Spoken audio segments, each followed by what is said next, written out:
자, 어허, 이 사람이 북콘서트를 열었다고요, 박성배 변호사님. 4월 10일 총선을 2달이 앞두고 박근혜 전 대통령이 회고록을 출간했습니다. 그리고 오늘 오후 이른바 보수 텃밭으로 불리는 대구에서 북콘서트를 열었습니다. 이 자리에서 박 전 대통령 이 회고록에 대한 소개는 물론 탄핵 등 전직 대통령으로서 겪은 정치 역전과 관련된 소회를 밝혔습니다.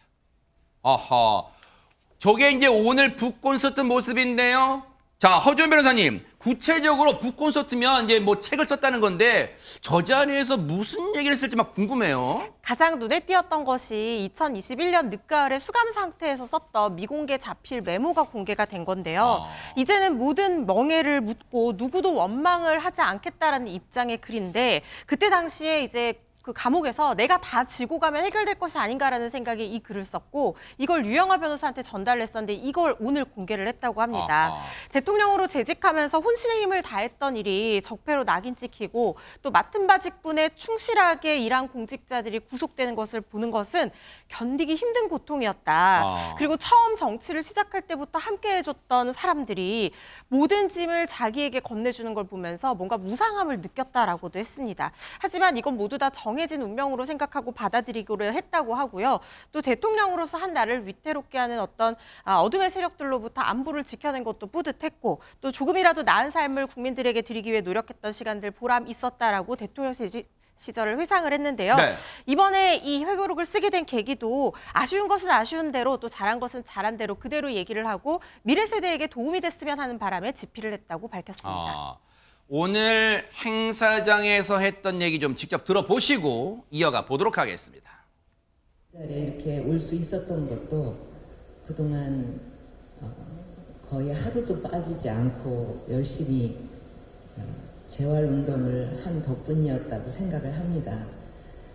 먼저 간단하게 아침 식사를 저 혼자 준비를 해서 먹고 그리고 이제 제일 먼저 하는 게 재활운동이었습니다. 사과를 먹고 그 다음에 달걀 하나를 먹습니다. 1개. 그리고 시리얼과 요구르트 그리고 이제 커피 한 잔. 뭐 되게 그렇게 먹어요. 그리고 이제 그 오후가 되면 시간이 있을 때 한 30분 내지 40분 이렇게 걷습니다. 걷기 운동. 그동안에 이제 있었던 일들에 대해서 하는 얘기가 있고 또 잘못 알려진 것도 있고 또 뭐 하여튼 굉장히 얘기가 많지 않았습니까? 그래서 대통령을 지냈던 사람으로서 어쨌든 아쉬웠던 일에 대해서는 또 그냥 아쉬운 대로 또 이거는 좀 잘한 결정이다 생각한 건 또 그대로 이렇게 써서 그 밝힘으로써 이게 미래 세대한테도 교훈이 될 수 있었으면 그런 생각으로 이제 집회를 결심하게 된 겁니다.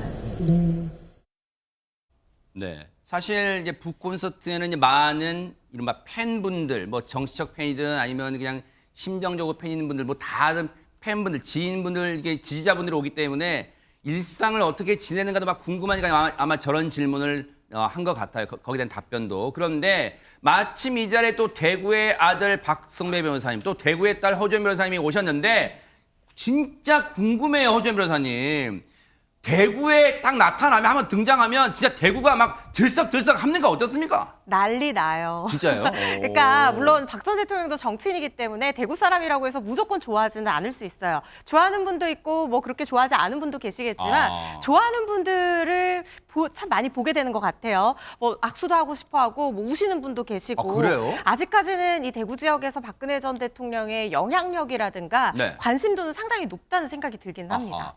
바로 그런 박근혜 전 대통령이 대구에 이제 이 모습을 드러냈는데 공개 행보를 했는데 근데 하정은 평론가님 지금 정치적으로 보면 총선이 이제 막 60일 정도 이제 딱 2달 정도밖에 안 남아서 시점이 참 묘합니다. 그러니까 박근혜 전 대통령이 이제 모습을 나타내게 되면 외부 활동을 하게 되면 혹시 이게 정치적인 메시지가 담긴 거 아니냐, 뭐 정치 활동을 예고하는 거 아니냐 그런 이야기도 나오는데 그러면서 동시에 항상 나오는 이야기가 박근혜 전 대통령의 측근이라고 하는 유영하 변호사가 총선 출마까지 선언한 상태이다 보니까 아하. 유영하 변호사를 혹시 지원하는 의미로 지금 외부 활동을 하는 것이 아니냐라는 그 관측이 나오는 거예요. 아하. 그리고 요번에 이제 그 북콘서트 그 출판 기념회를 했는데 이것도 시점이 2월 초 지금 시점이다 보니까 아, 네. 총선 얼마 안 남았잖아요. 네. 그러니까 이것도 그런 정치적인 고려가 있는 거 아니냐라는 의혹이 제기가 됐는데 네. 유영하 변호사는 거기에 대해서 선을 쫙 그었습니다. 왜요? 지난달 22일에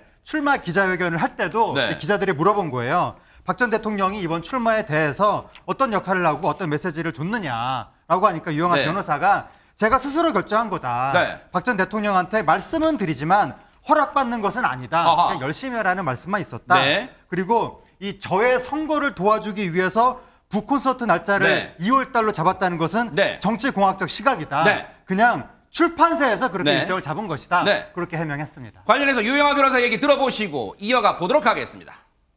이제 박 전 대통령이 신체적으로 정신적으로 한계에 부딪혔을 때 쪽지를 하나 전달했다. 쪽지가 아니고 A4 용지 정도의 종이에 적어서 한 바닥 정도 되는데 네. 마지막에 이제 어떤 말씀을 하셨어요.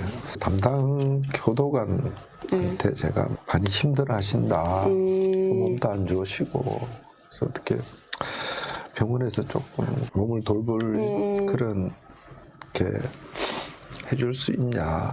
다행히 이제 교정본부에서 그걸 받아들여서 이제 그때 원래 이제 성모병원에 이제 대통령께서 수술도 하셨고 정치가 생물이니까 선거가 막판으로 갈 좀 치열해지고 네네. 여러 변수도 있을 수 네. 있으니까 여당 측에서 요청이 오면은 예전처럼 어느 지역 가서 이 후보를 당선시켜 주세요 뭐 이렇게 하시기는 체력상 문제가 있다. 조금 약한 강도로 뭐 하실 수는 있겠죠. 예를 들어 뭐 시장을 가시거나 시장을 가서서 민심을 좀. 예. 사실 나무는 가만히 있으려고 해도 바람이 가만히 누지 않는 게 이런 자연의 이치죠. 그래서 혹시 뭔가 정치적 의미가 없다 하더라도 계속 언론들이 뭔가 의혹을 가지지 않을까 그런 생각 해보는데요. 앞으로 행보 지켜보도록 하겠습니다. 보고 계십니까? 대박 사건. 네, 안녕하십니까? 김명준입니다. 여러분과 함께하는 뉴스파이터. 다양한 소식과 뉴스를 보고 싶으시면 화면 오른쪽을 꾹 눌러 구독해 주시길 바랍니다. TV로도 유튜브로도 여러분께 한 발 더 다가가겠습니다. MBN 뉴스와 뉴스파이터를 사랑해 주셔서 고맙습니다.